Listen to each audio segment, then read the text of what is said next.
मिले सकल रस रीति, कहे कबीर तहाँ जाइए, ये संतन की प्रीति। जहां पर अभीष्ट वस्तुएं, मन और व्यवहार हमारे मन माफिक हों, कबीर कहते हैं वहां अवश्य जाना चाहिए। संत महापुरुष भी ऐसे स्थानों पर जाना पसंद करते हैं। दोहा 23। कबीर संगी साधु का, दल आया भरपूर, इंद्रिन को तब बांधिया, या तन किया घूर। कबीर कहते हैं जब मन में दया, क्षमा, त्याग, सत्य, ज्ञान आदि गुणों की उत्पत्ति होती है और मोह, आसक्ति आदि विकारों का नाश होता है, तो सभी इंद्रियां स्वतः वश में आ जाती हैं और यह शरीर हमारे इशारों पर चलने लगता है। दोहा 24। कबीर मुख सोई भला, जा मुख निकसै राम, जा मुख राम न निकसै, ता मुख है किस काम। कबीर कहते हैं कि वही मुंह कल्याणकारी हो सकता है जो राम नाम जपता हो। जिस मुंह से राम नाम ना निकले वो मुंह बेकार है, उद्देश्यहीन है। दोहा 25। लंबा मार्ग दूर घर, बिकट पंथ बहु मार, कहो संत क्यों पाइए, दुर्लभ गुरु दीदार। बहुत लंबा रास्ता है, घर बहुत दूर है और मार्ग भी खतरों व बाधाओं से भरा है। हे संतो, ऐसे में गुरु के दर्शन कैसे हो? अर्थात मोह माया, विषय आसक्तियों आदि का दमन करके सद्गुरु को पाया जा सकता है, जो सचमुच एक कठिन तप के समान है। दोहा 26। ज्ञान दीप प्रकाश करी, भीतर भवन जराए, तहां सुमिर गुरु नाम को, सहज समाधि लगाए। पहले ज्ञान रूपी दीपक का हृदय रूपी घर में प्रकाश करें, फिर वहां बैठकर श्रद्धा भाव से गुरु को स्मरण करें तो सहज ही समाधि लग जाएगी। दोहा 27। सुरती समावे राम में, जग से रहे उदास, कहे कबीर गुरु चरण में, दृढ़ राखो विश्वास। अपने मन को राम नाम के स्मरण में लगा दें और बाकी जगत से विरक्त हो जाएं।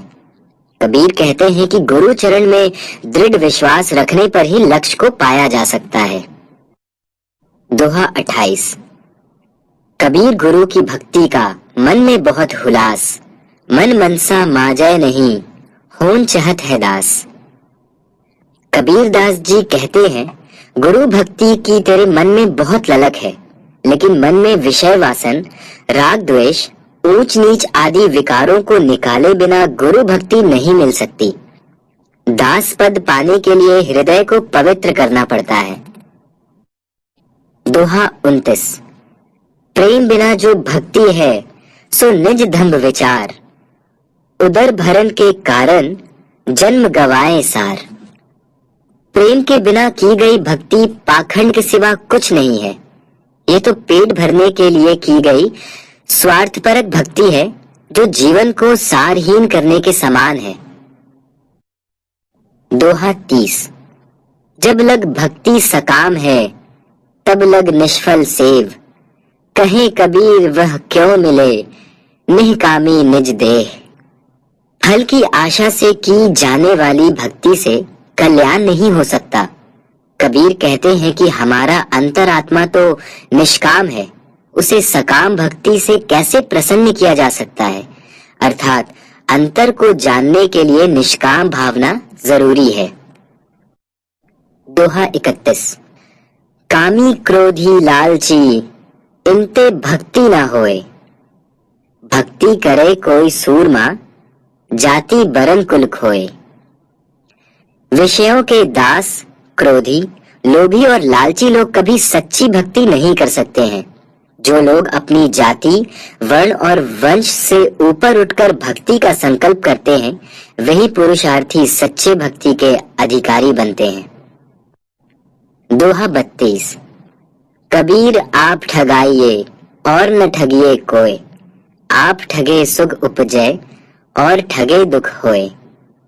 कबीर कहते हैं कि आप स्वयं ठग जाएं तो कोई अहित नहीं, लेकिन औरों को ना ठगें, भविष्य में इससे आपको सुख मिलेगा। लेकिन औरों को ठगने पर आपको इसके गंभीर परिणाम भुगतने के लिए तैयार रहना चाहिए। दोहा 33।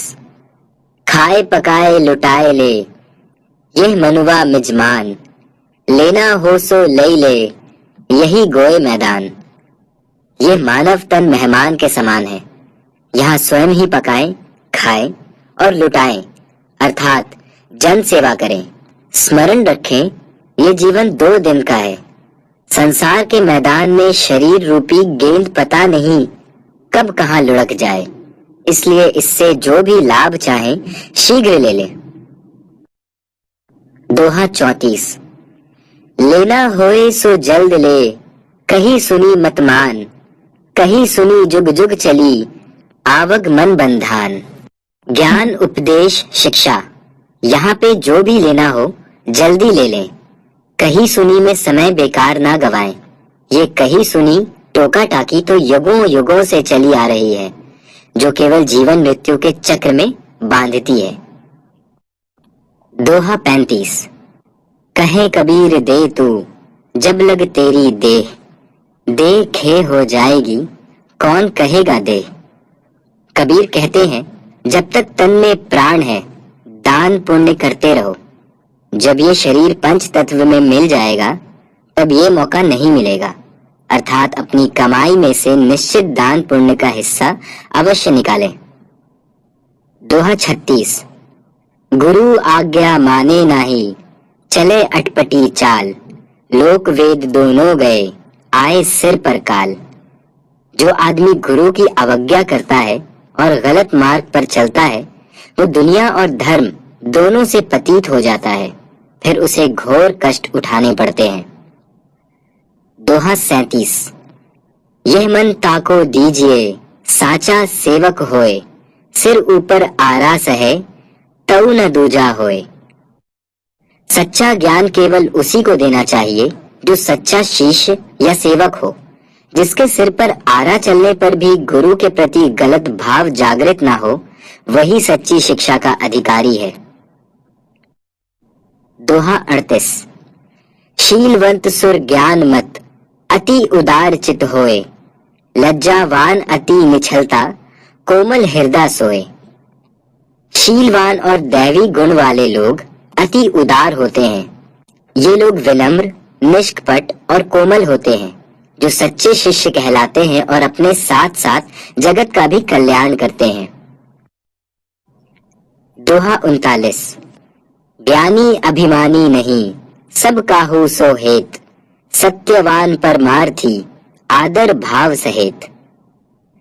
ऐसे लोग जो ज्ञानी होते हैं उनको अभिमान छू भी नहीं पाता। वे सभी से प्रेम करते हैं, सच्चे, परोपकारी और सबका मान सम्मान करने वाले होते हैं। दोहा 40। रक्त छाड़ी पै को गहे, ज्योरे गऊ का बच्च, अवगुण छाड़े गुण गहे, ऐसा साधु लच्छ। जैसे बछड़ा अपनी गाय माँ का रक्त छोड़कर केवल दूध पीता है, वैसे ही साधु पुरुष अवगुणों को छोड़कर केवल गुण ग्रहण करते हैं। यही साधुओं के लक्षण है।